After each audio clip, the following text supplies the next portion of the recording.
because I care. I'm trying to help you. Y'all do shit that no other culture does. God damn it. This is the white people getting chewed up by shark season. I'm 52 years old. All the years I've been on this earth, y'all keep getting chewed up by sharks. When the fuck y'all gonna learn? Why do y'all go out that far? That's where they at. You ain't heard of a chewed up nigga nowhere on earth. We go waist high. Y'all seen us at the beach splashing around, making it look like we doing some shit. Nigga feel some seaweed. Nigga, something. Y'all kids get out that water. We don't even go get the kids. Do what daddy taught you. Swim, nigga. Nigga jump out dry, nigga. I joke around, man. Love who you love. You understand me? I see interracial couples in here, nigga. And my nigga, you know, you with your white woman tonight, you're taking a chance. That's all I'm saying, nigga. Love who you love, but nigga, you taking a chance.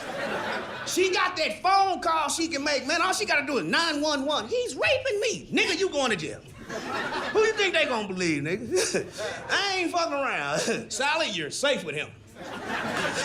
But love who you love, man. You know how hard it is for y'all to be in an interracial relationship? Y'all was probably tortured on the way in this room. Cause motherfuckers be talking shit. Sister's cold, nigga. Look at that nigga with that white bitch. Couldn't handle us, huh, nigga? Had to go get you a snow bunny, nigga. Probably little dick motherfucker. We didn't want your black ass, no way. Leroy be walking with Sally. Sally, come on, they're gonna kill us. Brothers, we the same way. We see a sister with a white dude, we go the fuck off. Get your money, bitch. Get your money, bitch. Yeah, you couldn't handle that anaconda, huh? Get your money, bitch. Sister be like, what? I was just saying something. Hell, motherfucker. Love who you love, man, but that's some rough shit, nigga. You in a fucking relationship that's, you know, white and black, Leroy and Sally. Sally, you got it rough. You better really love Leroy. Cause that's the only nigga you gonna have. Cause nigga, white families kick y'all out the family. You know, white families cold. Get your ass out of this goddamn family, Sally. Bringing that jigaboo to my goddamn house. He ain't coming in here. What am I supposed to cook, some fucking fried chicken? I ain't cooking no fucking fried chicken. You're out of the family, you're out of the fucking will. Get your fucking cunt whore bitch ass out of this house. Sally leave the house. Goddamn, Leroy, you're all I have. Leroy tried to take her to his mama house. You already know, sister, you ain't bringing that white bitch in here. You ain't bringing that white bitch in my house, Leroy. I told you better than this, nigga. What am I supposed to cook? Quiche? I don't cook no goddamn quiche. Get your black ass out of here with that snow bunny, nigga. You can't come in this goddamn house till you get a bitch with cornrows. Leroy leave the house. You're all I got, Sally. And they wander the earth together, nigga. That's why you see them walk like that. They all alone. Just... Hell yeah, the two most racist motherfuckers on earth is a white man and a black woman. You understand me? Yeah, white man don't give a fuck, sister don't give a fuck. The only cure for that kind of relationship is when they have a baby. Y'all had a baby yet? Got two. You got two? Yeah. See, you're back in the family. Because only the babies can cure that racism. You bring that baby over to their sister's house.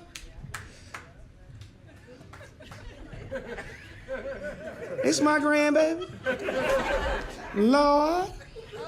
He got that good hair. He got the skin to win, too. Sally, come on in here, girl. I was just bullshitting. Yeah, I went on that Food Network. I learned how to make that quiche. Come on in here. You take him over that redneck's house?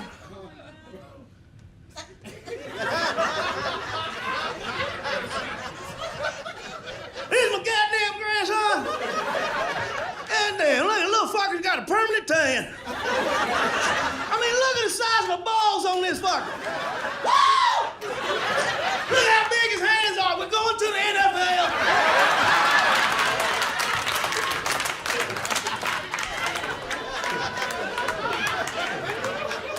This is why I can read certain news stories And I could just tell from the news story, without even looking at it too hard, I could tell the hue of the people involved.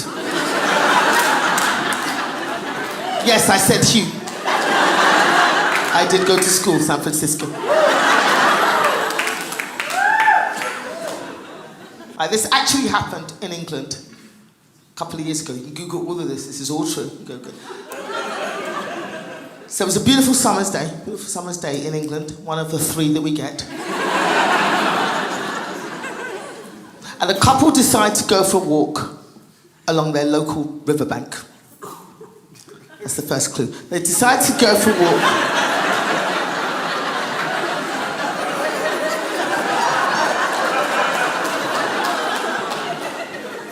along their local riverbank.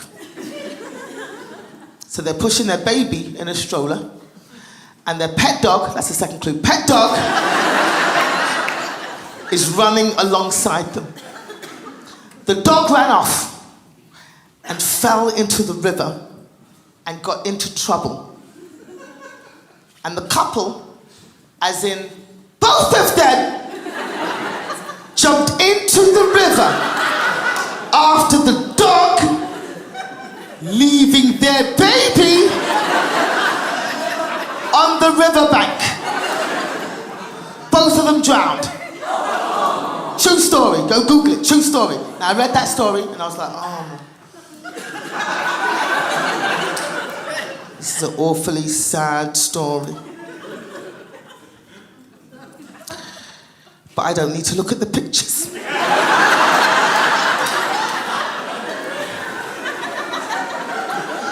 I know that's white people.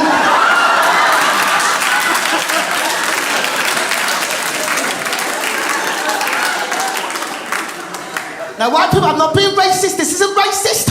I'm not racist. These are just observations. Little differences between us. We're all similar, but we're different. Because white people, you love your animals. You love your animals. You will die or even kill for your animals. You would. You have pets. You love your pets. You with the bow tie and the flowery weird shit. You said, do you have pets? Do you have animals?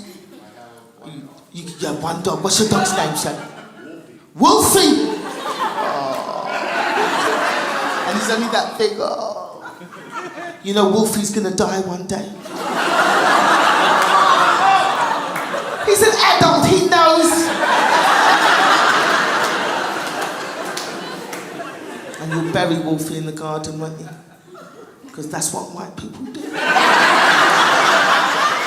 have an emotional connection to your animals. It's a beautiful thing.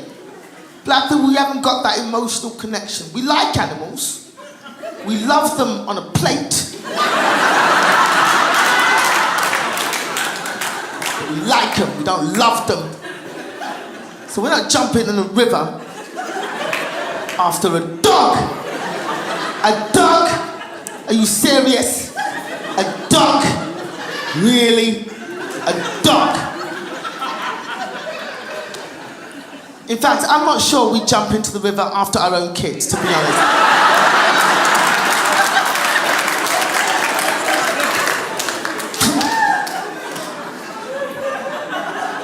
If my kid fell in the river, I'd be like that. Swim! Swim!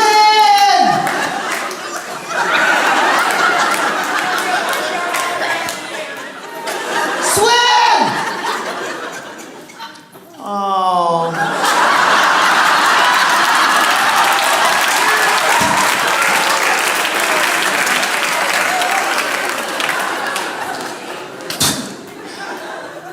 You can tell at this point that I am childless.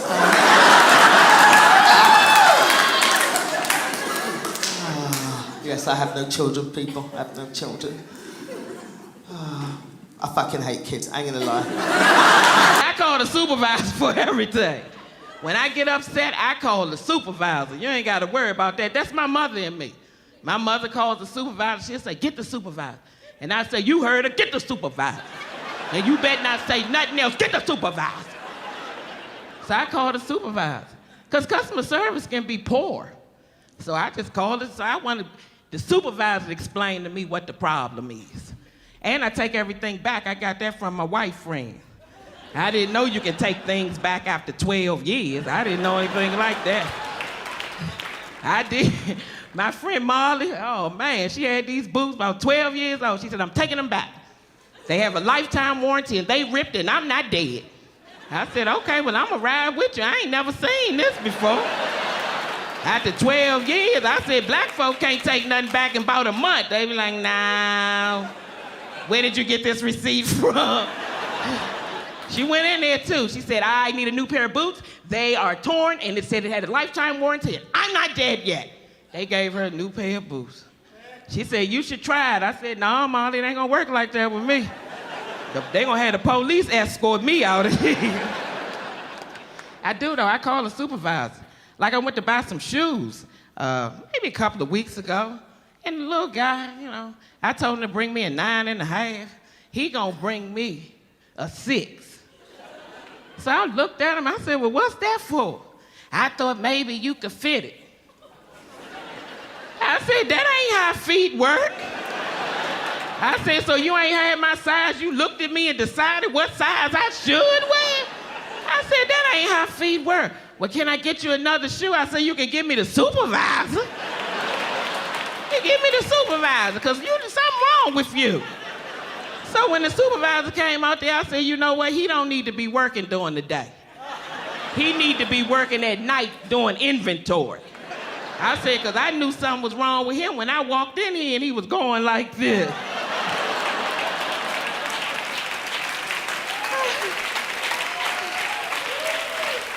I knew he had an issue there. I called the supervisor. I went to Wendy's to get something to eat, and the little girl, at the cash register, she couldn't even take my order. Her eyelashes were so heavy, she couldn't even see the keypad. I walk up in there, may I help you? Like she killing the game, may I help you? I mean, like she's sexy, may I help you? Oh, let a burger joint. I said, where are the whites of your eyes at? You at work, you know, all overdressed in the face. I mean, face just overdressed, you know what I'm saying? Look like Diana Ross from the movie Mahogany in the face. With khakis and a t-shirt on. I was like, what is wrong with you? Ma'am, I can see you. I said, no, you can't. And don't get me wrong. I'm saying, don't get me wrong, eyelashes are fine. You just gotta wear them appropriately. They shouldn't be so long I can roll my weed up in the lash.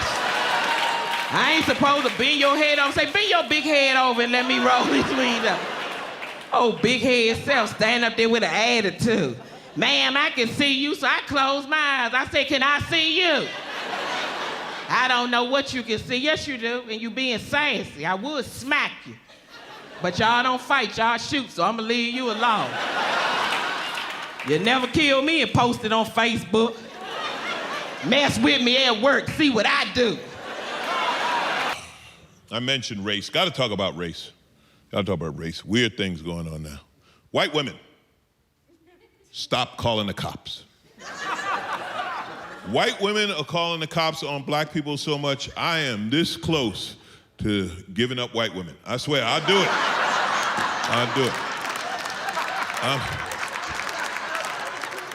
I am like 3 phone calls away. White women are calling the cops on black people for doing nothing, literally doing nothing. 2 brothers were in a Starbucks in Philadelphia, not doing anything. They called the cops for doing nothing at Starbucks. You know who's doing nothing at Starbucks? Everyone. That's why you go to Starbucks. Like, what you doing? I ain't doing nothing. Let's go to Starbucks. They built it to do nothing. Yeah, sure, there's always that one asshole who's got his laptop out and all his papers. He thinks it's his office. But other than him, you're doing nothing. They called the cops on a black family having a barbecue in the park. You know why that upset me? Because Mexican families are always having a barbecue in the park. At any given moment, there's a Mexican family barbecuing in the park, right? They're having a quinceañera, they're about to bust a piñata. Nobody says a word. Minute 5, black people break out some ribs in an open flame. Suddenly, we need law enforcement.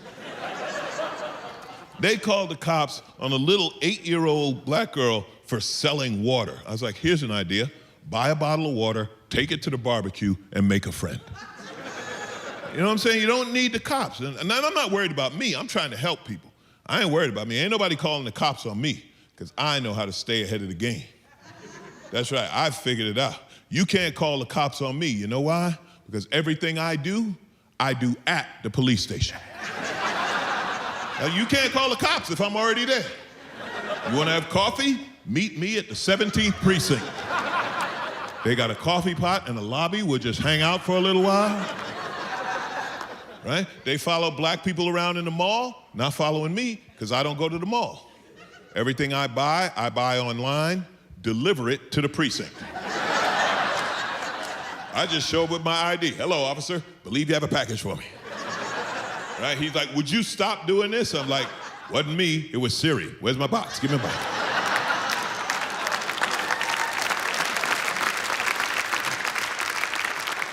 I stay ahead of the cops, man. Stay ahead of the cops. Sold my car, got rid of my car. Drive a pickup truck now. You know why? Because black people don't drive pickup trucks. I don't know how I didn't think of this 20 years ago.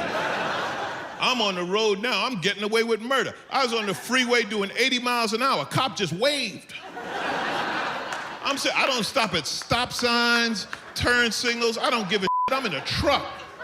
Right? One cop, I think he was on to me because he started following me, but I got away because I got an NRA sticker on the back of my truck.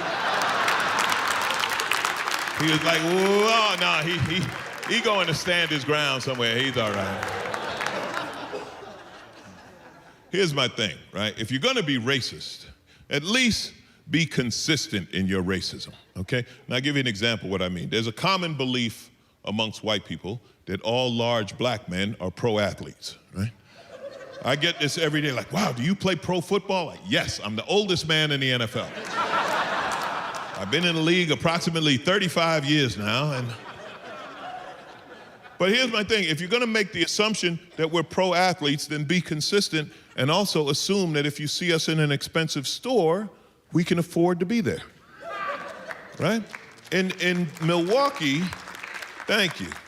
In Milwaukee, black man 6'8" in a jewelry store, and they called the cops. If you see a black man 6'8" in Milwaukee, he's in the NBA. All right? You know how I know? He's in Milwaukee. Black people ain't just kicking it in Milwaukee, you know what I'm saying? You're only an hour from Chicago. Ain't nobody black just hanging out in Milwaukee. Assume he's a ball player, at least give him the benefit of the doubt and assume he's a successful drug dealer. All right? But he's not stealing anything. Too obvious, too easy to identify. Again, they're not getting me, because when I'm in an expensive store, not only am I not stealing anything, I'm keeping an eye on the white people. That's right, because I know if something comes up missing, that's my ass. I'm looking at white people, like, put it back, put it back. No, you tried it on. I see those sunglasses, I'm watching your ass. Right, I'm looking at security like, relax, I got this. Ain't nothing coming up missing on my shift. I'm glad I got a chance to go from an all-black school to an all-white school, because that gave me a chance to study white dudes. And here are my findings. I feel like white dudes don't take advantage of nor appreciate how many different kinds of white guy you get to be in your lifetime. It's beautiful. It's amazing. And y'all don't give a fuck. There's so many different kinds of white guys. I'll give you an example. Let's say you're like a senior in high school, right? You're like a skinny band geek. You're getting shoved in the lockers. People taking your lunch money like, give me that shit, you fucking nerd, and you hate it. It's time to switch your white guy. So what do? Summer going into freshman year, hit the weight room, put on 35 pounds of muscle, throw some Axe gel in your hair, get to college freshman year, now you a frat dude. 2 white guys in 1 year. You doing keg stands, you calling people bro. You playing beer pong, you getting laid, but you don't like the frat player, do you know? It's time to switch your white dude. So what you do, drop out the frat, grow you some white boy dreads, get you a couple reggae albums, start buying weed by the backpack, sell weed sophomore year, now you that white dude. 3 white guys in 2 years. You making money, you living the Rasta lifestyle, you found out where the best incense deals in the city are, you killing it. You on your 3rd white dude in 2 years. But you don't like college, do you playing? No. It's time to switch your white dude. So what you do, drop out, move to an organic farm in Portland, sell your last pair of shoes on eBay, cut up your debit cards, start eating carrots right out the fucking dirt, you killing it! You're your 4th white dude in 3 years. And then your dad calls and he goes, hey boy, I'm sick. I need you to take care of this family business we've been running for 75 years. And you say, guess what, Dad, you in luck. I got 1 more white boy left in me.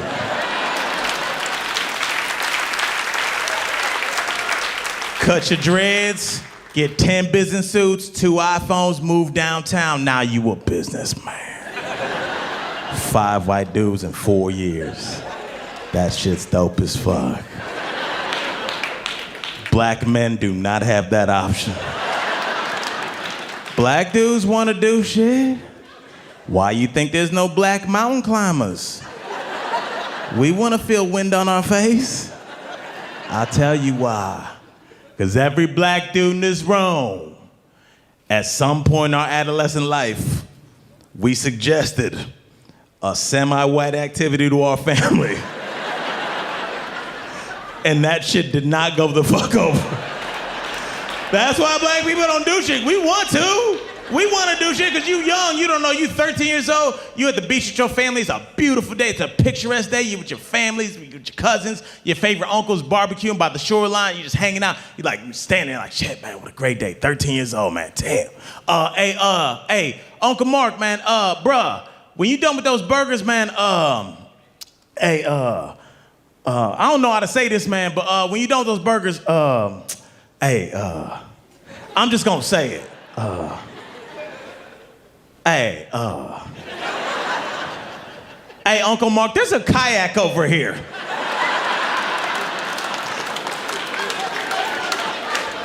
I ain't never been kayaking. And already at that point, every black person is already bad. Even though you're 13, your cousins just start coming out of nowhere, and you know it's bad because your uncle just goes, what you say?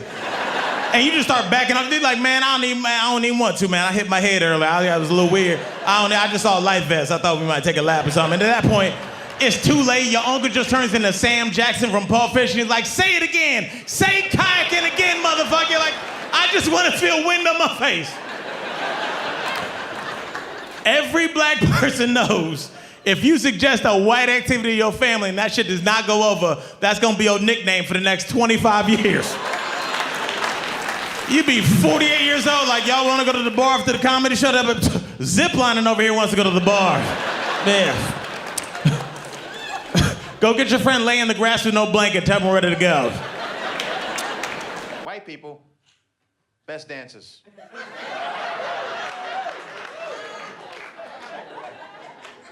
Not a lot of buy-in on this concept. All the non-white people are suspicious. Even the white people, you guys are confused. You don't know what's happening. You're looking at me like, no, Dwayne, actually, I don't think that's accurate. What you just...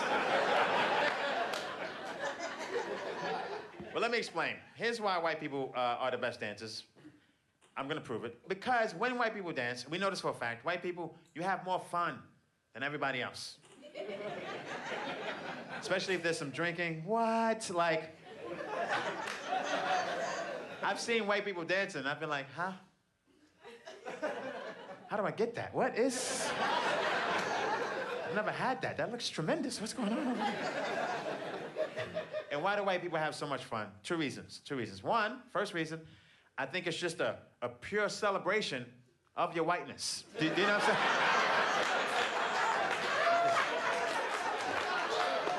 Woo! I'm white.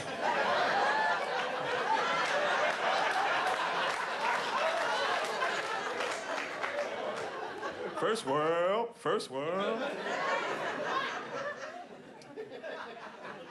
And why else do white people have so much fun? Because when you dance, white people, you have a freedom that a lot of us don't have.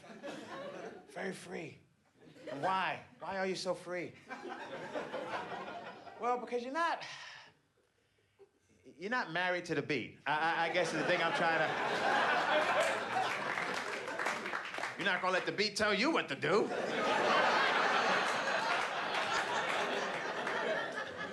That's freedom, my friends. Because that means it doesn't matter what song is playing, you can do any dance. I don't have that luxury. I gotta do what the song tells me to do. And every black person in this room, we've all tried it. I don't speak for black people, but for this, I do. Talk to us after the show. Every single one of us, we've all tried it at home. We did. We failed.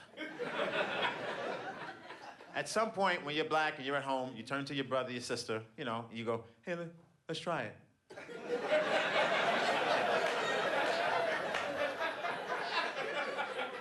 Let's dance off beat. Let's try it. Let's see.